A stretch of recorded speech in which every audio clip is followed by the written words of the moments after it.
Hello, class. Oops, wait a second. Sorry.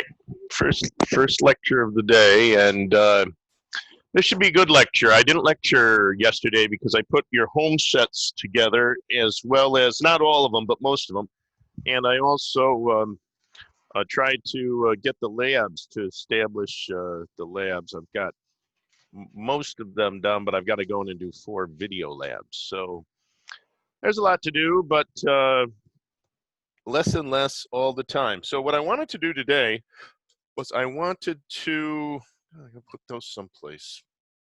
Put them up there. I wanted to finish up the impulsive momentum, which we had pretty much done anyway. We still got to find a couple things about this bush pilot landing on the tundra, on a snow-covered tundra up in Alaska. The coefficient of kinetic friction is about 0.2 on snow, so maybe even less than that. So he probably would actually be going much further, but we're talking about the weight of the plane. We haven't taken into account the air friction, at 75, I think I've got him landing at 70 miles an hour. So, you've driven down the road at 70 miles an hour before, and you realize that there's a lot of wind friction, and the force due to wind is related to speed by the square.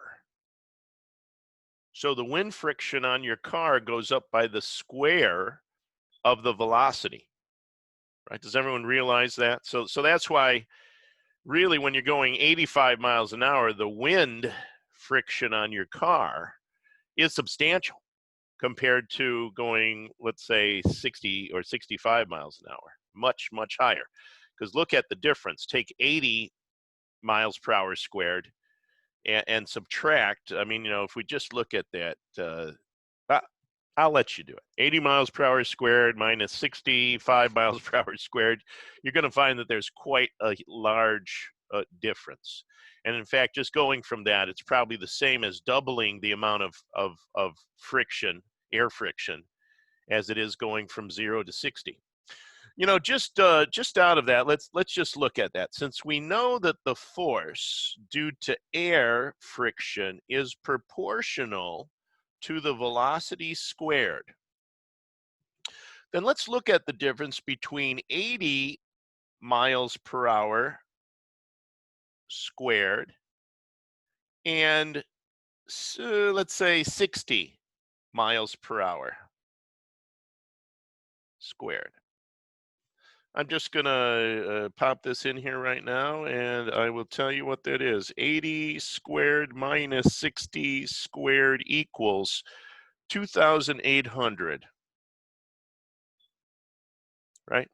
Now let's look at the actual energy in 60 miles per hour. So 0 to 60 miles, so let's say 60 miles per hour squared minus 0 miles per hour.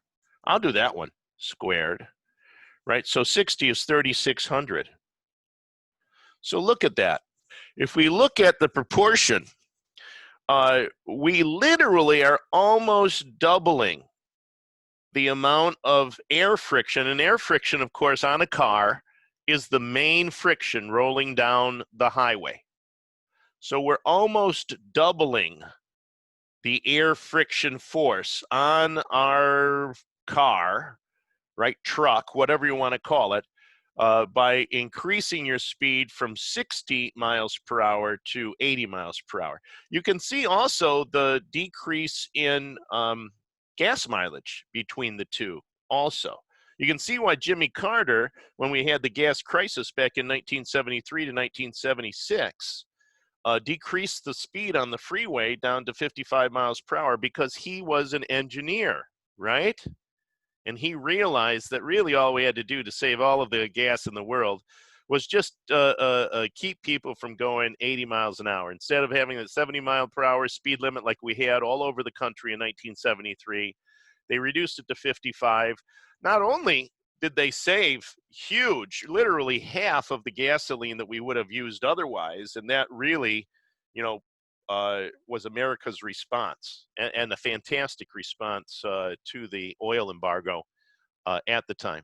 But you know what else he did? He he cut the rate of traffic fatalities by 1/3. Speed kills. Going slower doesn't kill. Yeah. Now, what you find out is, you say to yourself, well, were there less accidents? No, there were the exact same amount of accidents on the freeway and at other places, but the fatalities went down by 1/3. Why? More reaction time, right?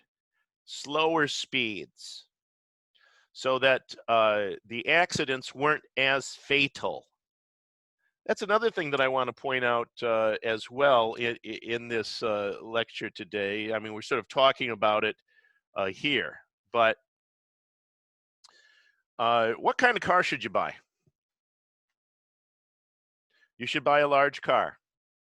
You should buy a car that you can look at the various different cars, but as the size of the car goes up, so let's say the size of car, as that increases, the fatalities in that car decrease. So you're probably saying, God, I should buy a truck. That's right. If you really want to save your family, trucks, I'm just talking about a regular truck, have much, much, much less fatalities. I don't have a truck. I have a Prius, but I try to drive defensively. Much less fewer fatalities. If you had a van, much fewer fatalities for your family than if you have those. Now, I want to do two more things here, because we've really got to get, when we talk about impulse and momentum, we're talking about F times T and M times V, right? And those should add up. So the one thing that we don't know is, we don't know the time that it's going, we know the distance it's going to take to stop, but we don't know the time to stop for that Bush pilot's plane that's landing on the tundra. All right, so let's figure that out. Now we know that it's going 818 feet. We know when we look at the free body diagram, we know that this is going to be decelerating. So mass times the acceleration is going to be negative, really, right? We're slowing it down. And we know that that's going to be equal to F sub r, right? F sub r is slowing it down. It started with mass times acceleration, so we could figure out what its mass times what the original force is, but why do that? So we also have a weight force here. We know that's 1,000. We know that's it, and we know that there's a normal force since it's landing on a flat tundra on the snow. We've got that. So that's working against us to slow us down. That's equal. MA is going to be equal to the force of friction. And we know the frictional force is 200 pounds. So we can easily figure out what the time to stop is. But first thing that we want to do is we want to find the deceleration of the plane, right? So how do I do that? Well, we go back. I want to actually write this equation out, right? A equals V final squared minus V initial squared, right? Divided by 2s. So if we put that in over here, our deceleration, right? Our final velocity is going to be 0 meters per second squared. I won't even put the 0 meters per second. Our original velocity when we landed was 102.67 feet per second, right? I'm going to put that out there. I'm going to put some parentheses around here so I can square that. And then I want to divide that by 2 times 818 feet, right? And so this is going to give us our acceleration. Pretty easy. Our deceleration, I should say, because it's going to be negative, isn't it? So 102.66667 squared divided by 2 divided by 818 gives us 6.44. 6.44. Let's look at our units. Feet per second, feet squared per second squared. So it's going to be feet per second squared, as we would assume. All right, now the time to stop. We know now that's only one of our equations, right? To talk about the thing. The second one is V final equals V initial plus acceleration times time, right? So we know that the time is just going to be our initial velocity, 102.67 feet per second squared, right, divided by 2 times s, or 2 times 818 feet, right? So 2 times that, that's 1,600, and we've got 100, so 100 divided by 1,600 is going to be less, 102.66667. Oh, wait. Yeah, no, that's right. Divided by 2, divided by 818 gives me point. Wait a second. What? That's a 6 time 102 divided by 6.6. I should be getting 15.945. Let me just check that again. I do have. Oh, we got. Oh, what am I doing? I'm mixing my equations there, and it's early morning too, so I don't know why. Oh boy, sorry about that, class. See, this is where having an interactive class would be so much better, because you'd say, hey, Professor Greg, what are you doing there? Somebody would say that. Okay, so the time to stop, of course, is that divided by the 6.44 feet per second squared, and that's going to give me 15.945. So I'm just going to put that here. T equals 15.945 seconds. And that's important, right? Because remember, this lecture is on impulse and momentum, right? I just want to make sure that, yep, I'm recording. That's fine. So 15.945 seconds. So let's just see if our impulse and our momentum, right? We have the mass, we have the velocity of when that plane first touched down on the tundra. So force, which is going to be 200 pounds, that's our stopping force, isn't it? 200 pounds, and it's going to be applied for 15.945 seconds. There might be some calculator error in here, but I'm sure that it's going to all work out. Is going to be the mass of the plane, 31.06, and I probably could have taken that out to another significant digit. Slugs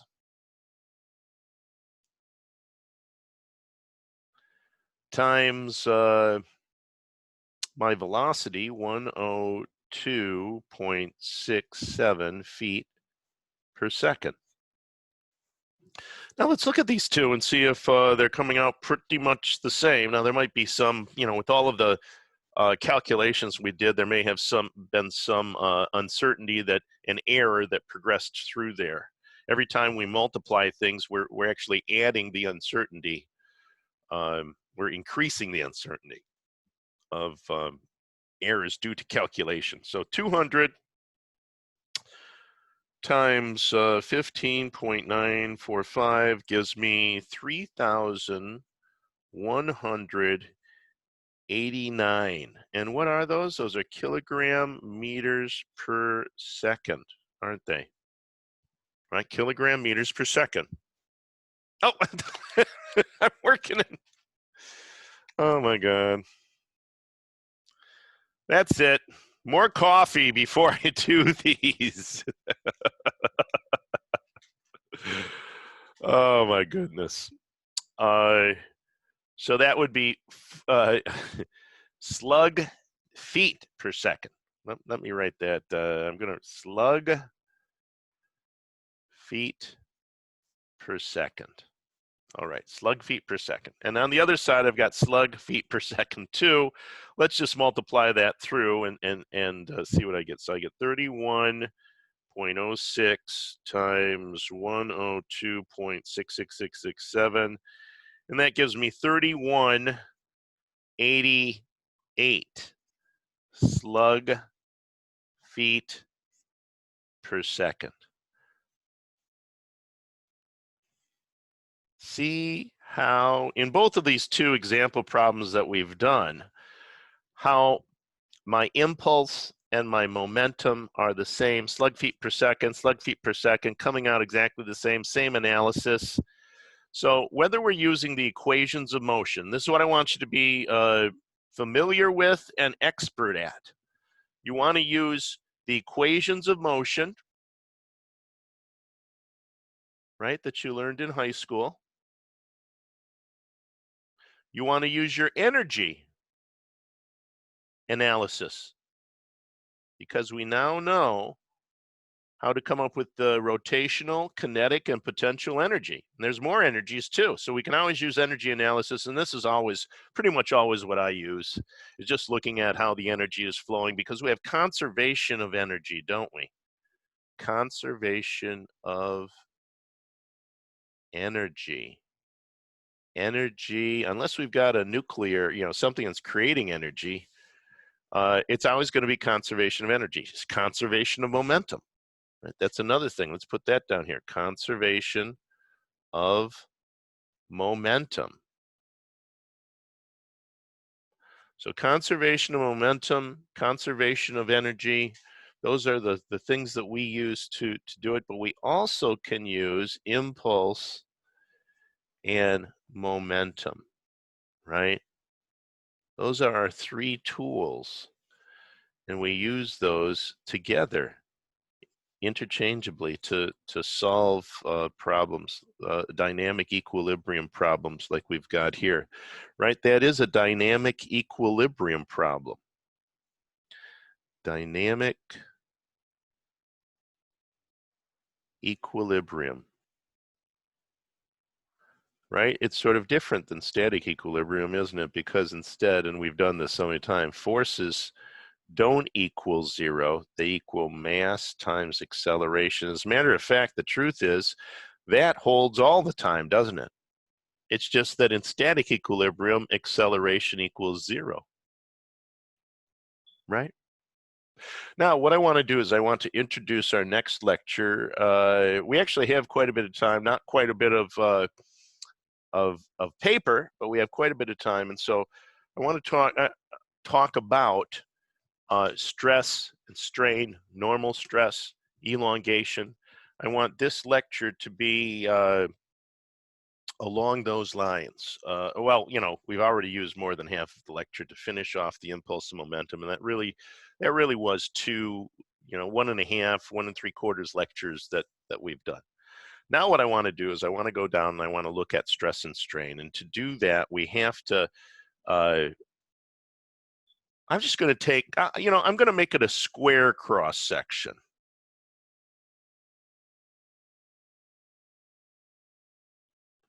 Let's say that I have a steel bar,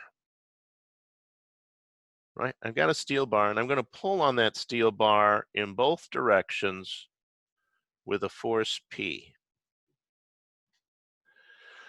Now you're saying, well, does that mean that the internal forces are under a force 2P? Because I'm pulling on it from both ends? No, no, it doesn't. It means that the internal structure is under a force P, right? If I took P off the other end, and I only had P on this end, and I had no force on the other end, what would be happening to this piece of steel? It'd be flying through space, and it would be accelerating at the mass times acceleration, right? So that's right.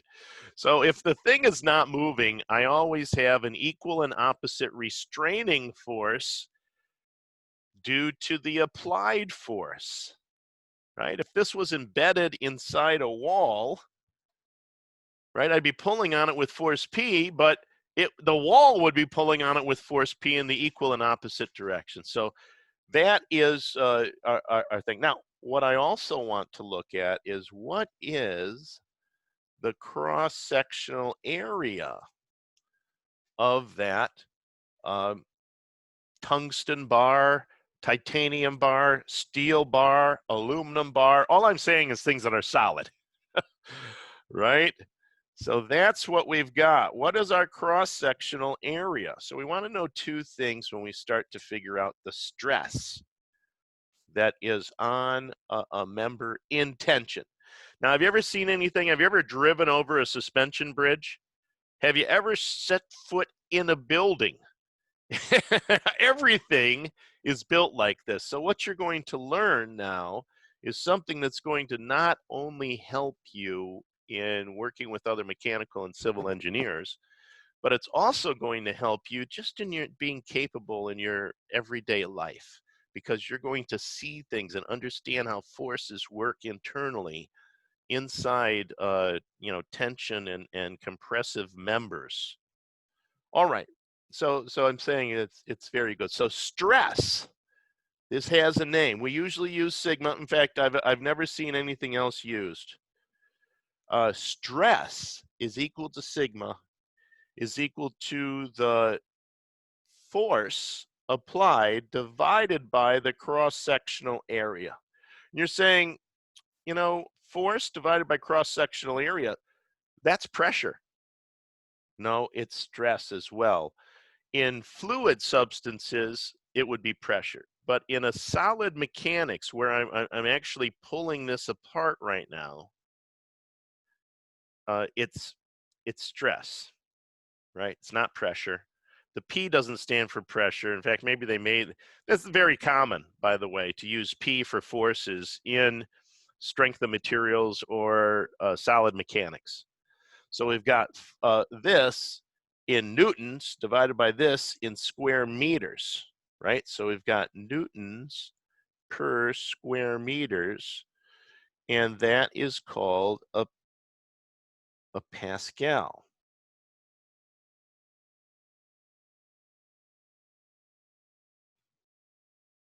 Usually just written PA, right? Rather than P. I don't know, but usually written PA. Maybe it would get confused with force or something like that. So that's a Pascal. When we look at that, and I think I did, kilogram meters squared, meters per second squared divided by meters would give us a kilogram per, I'm just going to put that down there, a Pascal is a kilogram per meter second squared, isn't it? That's what a Pascal is. I named my first son Pascal, not after Blaise Pascal, who this is named after, but after the patron saint of Paris. So it's spelled like that, P-A-S-C-H-A-L, rather than P-A-S-C-A-L, which is the last name of Blaise Pascal. Anyway, so I thought that I'd just mention that, and this is what stress is. Let's just do a quick example, and I want to, we'll point out what strain is in a second, but let's just do just a quick example. Let's just look at this cross section of this bar here. Let's say that this bar is 1 centimeter by 1 centimeter, right? So I've got a cross section that's 1 centimeter by 1 centimeter. So that would be 0.01 meters times 0.01 meters, right? Because it's just a square. So if I have 0.01 times 0.01,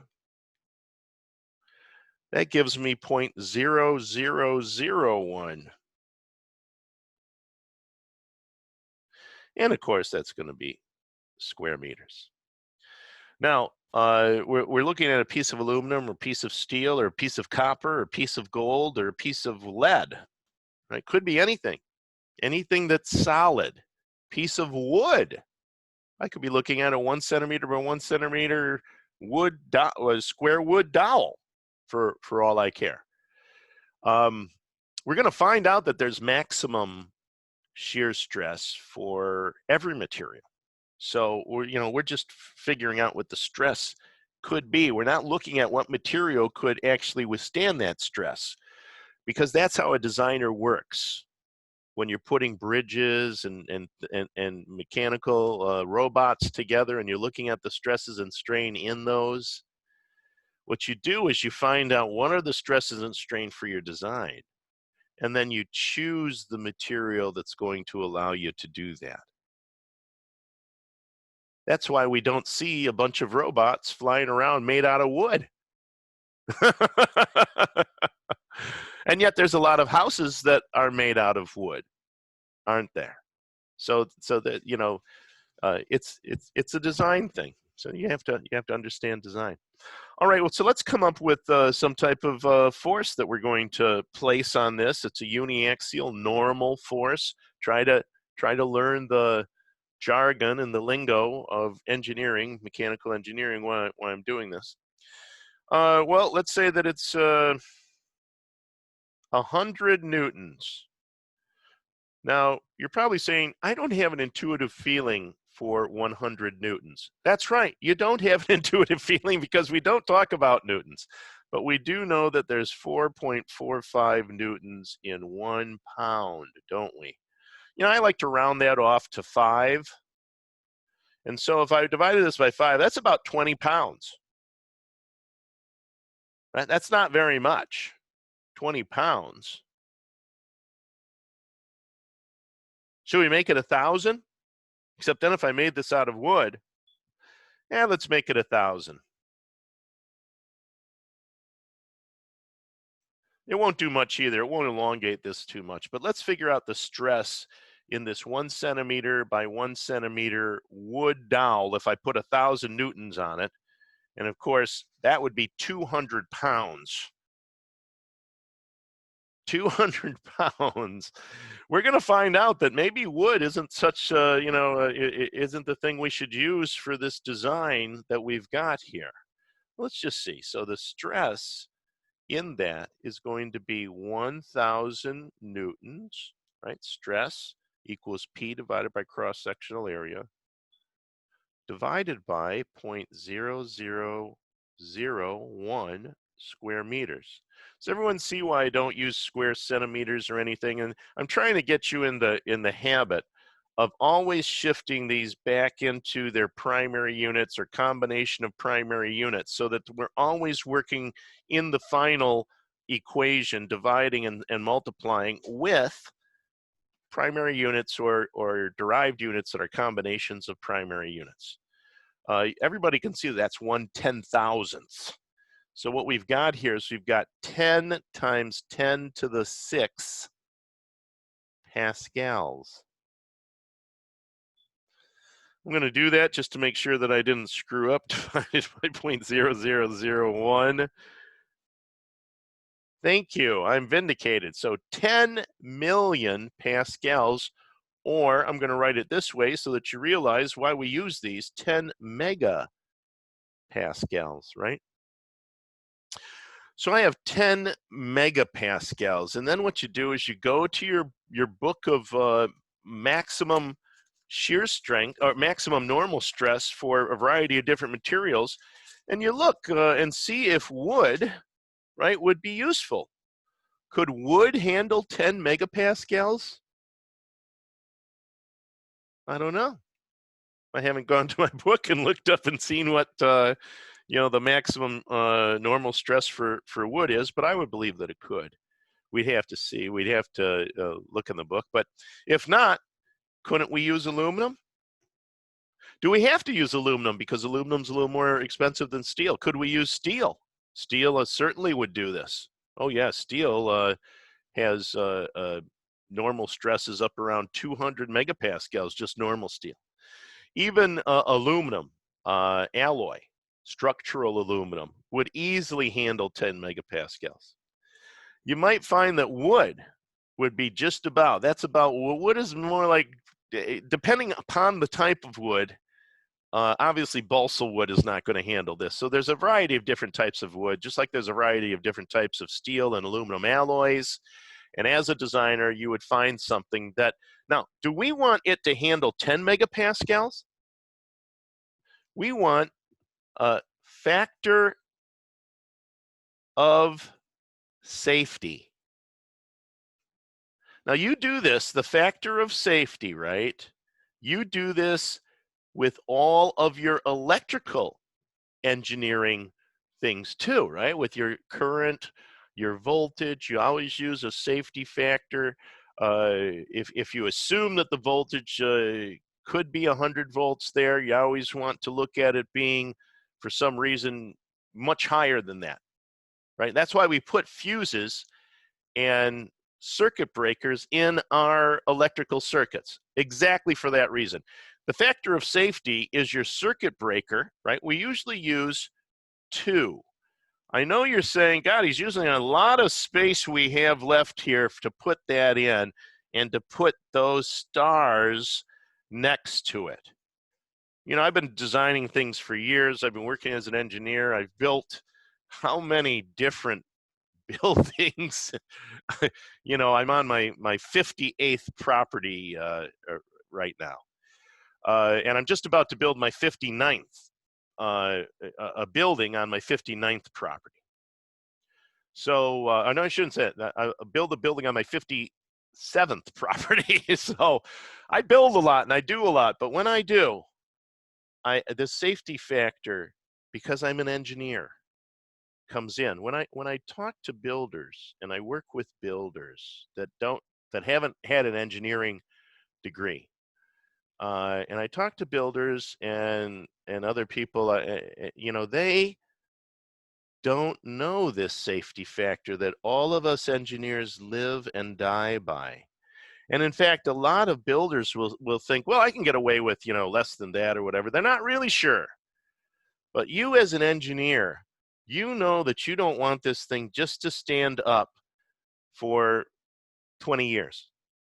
You want to stand up for 2,000 years, or at least 200 years. So you're always putting a safety factor there. You know, I want to point out something about the safety factor too. The safety factor,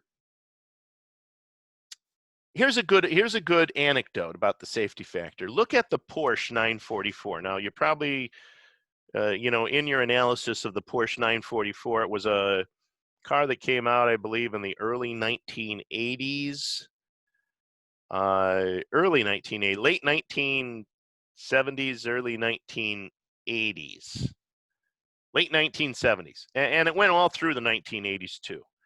Now, it came out in 2 flavors. It came out in the Porsche 944 Turbo, and it came out in the Porsche 944 non-turbo. And of course, everybody wanted to buy the turbo version, right?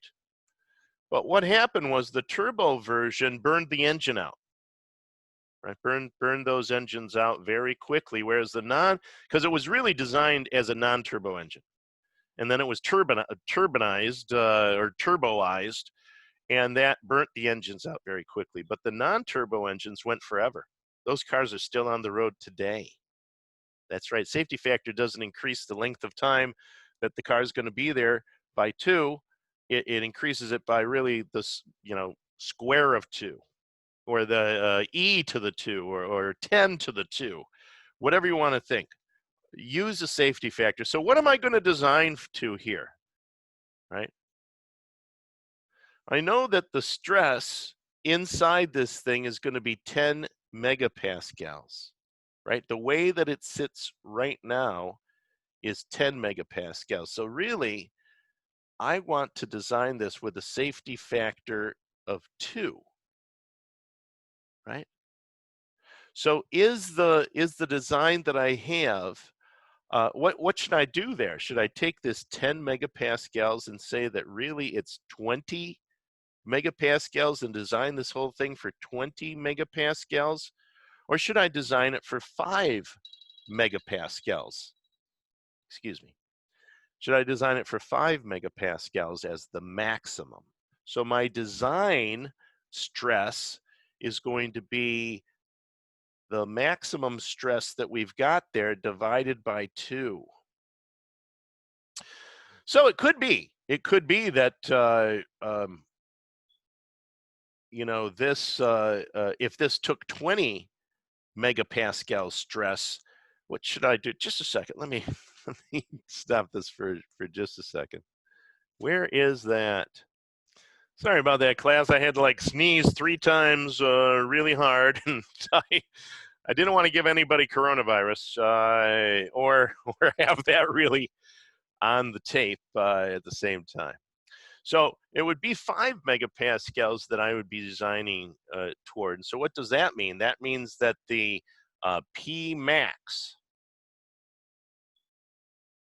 can only be 500 newtons. It can't be 1,000 newtons. If I wanted to instead have this 1,000 newtons that's going to be there, I would have to, increase the cross-sectional area of the rod. Okay, does everybody see that?